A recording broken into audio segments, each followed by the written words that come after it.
Hello friends, 6th standard 6ஆம் வகுப்பு மாணவர்களுக்கான 3ஆம் தொகுதி தேர்வு கணிதத்திற்கான வினாவிடை குறிப்பு ஆனுவல் எக்ஸாம் ஒரிஜினல் கொஸ்டின் ப்ரீவியஸில் நடந்தது பார்த்துடலாம். உங்களுக்கான கொஸ்டின் பேட்டர்ன் படி உங்களுக்கு 60 மார்க் அப்படின்னம்னா மேக்ஸை பொறுத்த வரைக்கும் முதல் 20 மார்க்குக்கு 1 வேர்டு மட்டுமே கேட்குறாங்க. புரியுங்களா?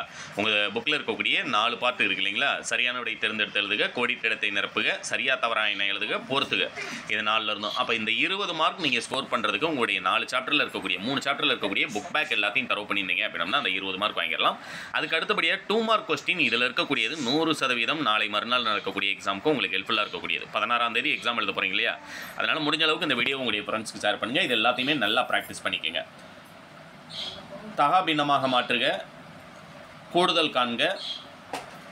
கொஸ்டின் நம்பர் 26 இருக்கக்கூடிய ஒரு சதுரத்தின் பக்கம் 5 சென்டிமீட்டர் இதில் அதன் சுற்றளவு காண்க. இது எல்லாமே பார்த்தீங்க அப்படின்னா எந்த டிஸ்ட்ரிக்டாக இருந்தாலும் உங்களுக்கு ரிப்பீட்டட் கொஸ்டின்ஸ். இது டைரெக்டாக டவுன்லோட் பண்ணுறதுக்கான லிங்க் உங்களுக்கு டிஸ்கிரிப்ஷனில் கொடுத்துறேன். அடுத்தது பார்த்தீங்க அப்படின்னா இதுவும் பார்த்தீங்கன்னா நமக்கு ரிப்பீட்டட் எந்த டிஸ்ட்ரிக்டாக இருந்தாலும் 10 மற்றும் 20 என்ற இரு எண்களின் மீப்போக்கா காண்க. அது ஒன்று. அடுத்து -2 முன்னி மற்றும் தொடரி காண்க. பின்வரும் எண்களுக்கு எதிரெண் காண்க. 44 -19. இதெல்லாம் பார்த்தீங்கன்னா ஒவ்வொன்றுக்கும் ஒவ்வொரு மார்க் 2 மார்க் கொஸ்டினில். அதுமாதிரி உங்களுக்கு 31 12 சென்டிமீட்டர் நீளமும் 7 சென்டிமீட்டர் அகலமும் கொண்ட செவ்வகத்தின் பரப்பளவு காண்க. இதெல்லாமே ப்ராக்டிஸ் பண்ணிக்கோங்க. அது போக இங்கிலீஷ் மீடியம் ஸ்டூடெண்ட்ஸுக்கு அடுத்த வீடியோ நான் அப்டேட் பண்ணிடுறேன். இதில் உங்களுக்கு 5 மார்க் இது மட்டும் பார்த்தா போதும் அப்படின்றது 2 கொஸ்டின் பேப்பர் அப்டேட் பண்ணுற எக்ஸாமுக்கு முன்னால் அந்த 2 மட்டும் ப்ராக்டிஸ் பண்ணாலே போதும். நீங்கள் எக்ஸாமில் அட்டன் பண்ண வேண்டிய எல்லா கணக்குகளுமே 100% உங்களால் அட்டன் பண்ண முடியும். ஃபஸ்ட்டு பார்த்தீங்கன்னா 33 கூட்டுகை கேட்டிருக்காங்க இல்லையா? 3 2/4 + 7 2/5 இது ஒன்று.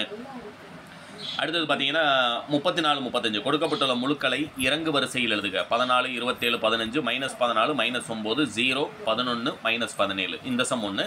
அதுமாதிரி பெட்டியில் ஸ்மாலர் கிரேட்டர் அல்லது சீக்வல் டு என பொருத்தமான குறியீட்டை இடுக. -8 -7 இதில் ஒன்றும் கிடையாது. அந்த குறியீட்டை இந்த கட்டத்தில் என்ன செய்ய போகிறீங்க அப்படின்னா எழுத போகிறீங்க. இப்படி எழுதுனீங்க அப்படின்னம்னா இதுக்கு 1 மார்க். மொத்தம் 3 கொடுத்துருக்காங்க இல்லையா? இது 3 மார்க் கொஸ்டின் சொல்லும்போது இதுக்கு உங்களுக்கு 3 மார்க் கொடுக்குறாங்க. அடுத்தது பார்த்தீங்க அப்படின்னம்னா 0 = -200 இதெல்லாம் பார்த்தீங்க அப்படின்னம்னா நீங்கள் அது அந்த குறியீடு கரெக்டாக இதில் போடுற மாதிரி இருக்கும். அடுத்தது பார்த்தீங்கன்னா கீழ்காணும் அமைப்பில் அடுத்த 3 எண்களை ஏன்னா 1 மார்க்குன்னு நம்ம நினைக்கக்கூடியது 5 மார்க்கில் கேட்பாங்களா அப்படின்னு 3 மார்க்கில் கேட்பாங்களான்னு சொல்லும்போது எப்படி கேட்குறாங்க அப்படிங்கிற மெத்தட் நீங்கள் தெரிஞ்சுக்கலாம். இதை டவுன்லோட் பண்ணுறதுக்கான லிங்க் டிஸ்கிரிப்ஷனில் கொடுக்குறேன். டவுன்லோட் பண்ணுங்கள். முடிஞ்ச அளவுக்கு உங்களுடைய ஃப்ரெண்ட்ஸ்க்கு இந்த வீடியோவை ஷேர் பண்ணிடுங்க. தேங்க்யூ.